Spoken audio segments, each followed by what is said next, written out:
Hark and welcome, boys and girls, to The Tap. I am your host, Aaron, and this is gonna be a mini pod today. I'm not gonna lie, I've been busy as all week, so I got time for a little shorter episode, a little anecdotal experience, just one little story, and hopefully I can impart some knowledge and a little wisdom to anybody listening, so you can go off into your own life and learn from it. Learn from my mistakes, because that's indeed what happened, idiot, in this story that I'm going to tell. But first, a couple of announcements. I'd like to thank Crystal Apolato and Taylor Bewley. A shout out to the Winners Express and Davis Enterprise, where they hooked it up with some new toys. This brand new microphone, and it's so goddamn nifty. The shit. And I anthropomorphize everything. I'm looking over at my older microphones, and they just ain't packing the heat that this one is. God bless you, fellas. I still love you. I'm going to use you in the future, but I have a new precious now. Hey, freak show! Excellent audio quality, and I love it. The next announcement. This episode is brought to you by Skylar and Morgan Gertz's Spawn. That's right. Next generation Gertzes are on the way. Skylar and Mo, a.k.a. my little brother, sister-in-law, are having a child. And I'm juiced, because I'm going to be an uncle. That's right. Me, Aaron, this jackass, host of The Tap, is going to be an uncle. And I'm pretty excited. And like I said, I'm like Barry Bonds, totally juiced. I have a feeling. Calling it out right now, it is January 26th. I think it's going to be a girl born on August 14th. My birthday. It's going to be great. So congrats to them. Couldn't be happier. Boy howdy. Into the story. Into the reason everybody's in here listening today. Where do I begin? As mentioned before in a previous podcast, I had the Rona, and a couple weeks after that, recovering. My little brother Skylar had it as well. And we were just like, hey, let's go up to Tahoe. Folks balled out, got themselves a cabin up there, a little retirement present themselves, if they ever did retire. So we go up there just to hang out, Skylar, Ladybird, and I. We get there Friday evening. I'm probably about 92%. I'm feeling okay, but I'm not trying to drink, go hard. And of course, we have a shot of Fireball, but not enough to get us intoxicated or going ham in any which ways. I'm relaxing. I'm in Tahoe. It's snowy. It's beautiful, and I'm enjoying myself.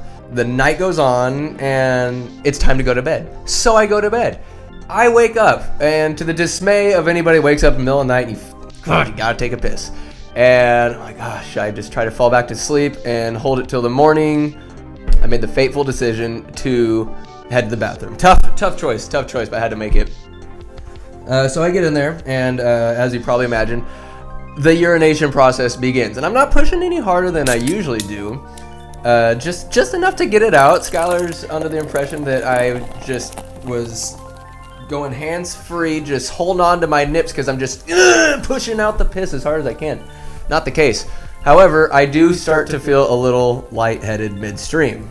Enough to the point where I was like, oh, I need to sit down. This is going to be one of those sit-down ones. I remember, putting my hands down to try to set myself on the toilet seat, and I just pass out. I faint. I pass the out. Not from intoxication or anything like that, but I was gone.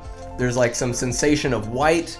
I come to just left side of my face on the bathroom floor. Slowly but surely, the facts started trickling in. I'm like, okay, I'm in Tahoe on the bathroom floor for some reason. What the hell? So I look down, and there's some blood drops on the tile floor. What's going on? Why is my nose? It's not my nose. It's my lip. Why is my lip bleeding? And so I'm pretty dazed and confused. And so when I climb up over the counter, I peek, I look in the mirror and realize I smacked the shit out of my forehead. There's blood, not pouring, but enough to be like, what the hell? I passed out, must have hit the countertop of the bathroom and just planted myself on the bathroom floor. It sucked. And then my forehead started burning and hurting. I was like, God damn, what the hell? And I wiped it up, washed it off. Luckily, no stitches needed. Here, for anybody watching this on the tube, here's a picture of me the next morning, just I got beat up by my own stupidity, I think. So Merry Christmas. it just sucked. Hit my lip, big cut on my forehead, and then I looked like Marv who just got bricked. I went back to bed, just had gauze and whatnot on my forehead. It stopped bleeding and it was scabbed up. No stitches necessary. But did I feel like a dummy and a half. Wow. Like I wake up, Skylar gets up at like 6. I'm like, dude, up. He's like, what'd you do, sandwich? I'm like, oh, I smacked my head on the counter, and he just starts laughing. He laughs his ass off. He ridicules, but I mean, what else are you supposed to do? Someone that can't safely urinate without knocking themselves out.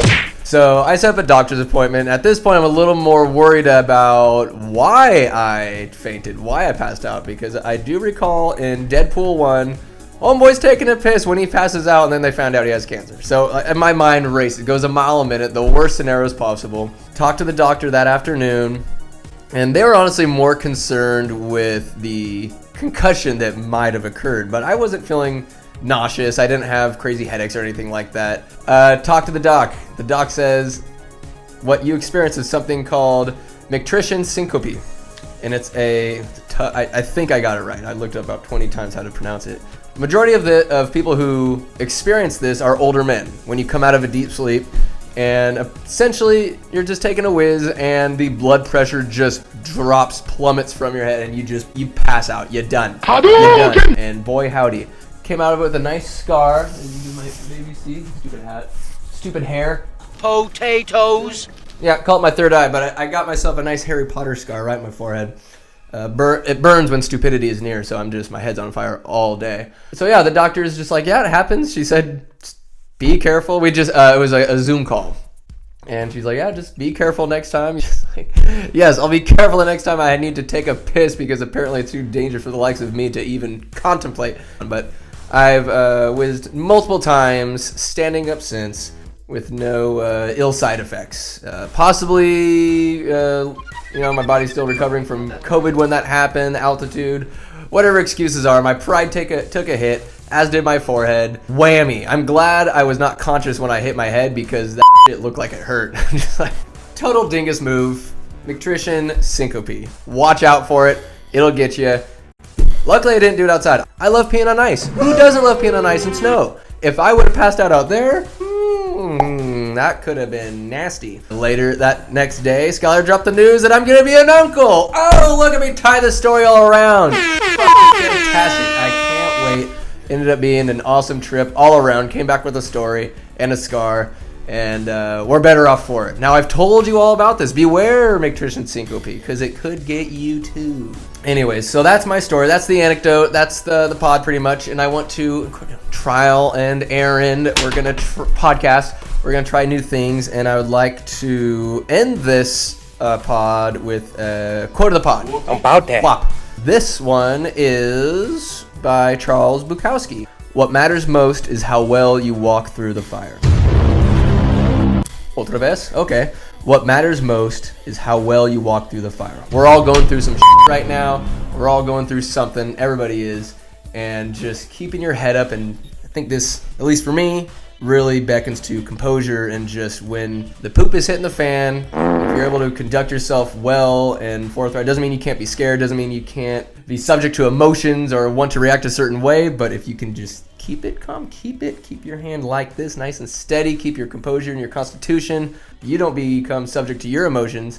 I think that's what this is all about. And then once you're through the fire, you're just brushing off the ashes and whatnot. You can look back and be like, that's what I'm made of. That's the quality of human being that I am, because I could make it through all this bullshit, come out the other side, and not be consumed by this fire that wants to burn and sear us all. So that's just my takeaway from this quote. What does it mean to you? What does that quote mean to you? How does it apply to your life? Leave something in the comments. Why don't you? Look at me being a YouTube guy. Leave a comment. God damn it. How about a little engagement? I got you what for does this 3 quote mean minutes. to you? Say it one more time. What matters most is how well you walk through the fire. What is your fire? You walking through it okay? Can you be doing better? Let me know. Talk to your boy. I appreciate you guys listening. Lest I ramble any further, I'm going to make like a Christmas gift and wrap up this podcast. Remember, folks, sand people are easily startled, but sure as shit, those will come back in greater numbers. Remember that next time you're on Tatooine. All right, you guys. Thank you for tuning in to The Tap. Hope you have a great day. Pee safely. Love you. Bye-bye. You lose! Good day, sir!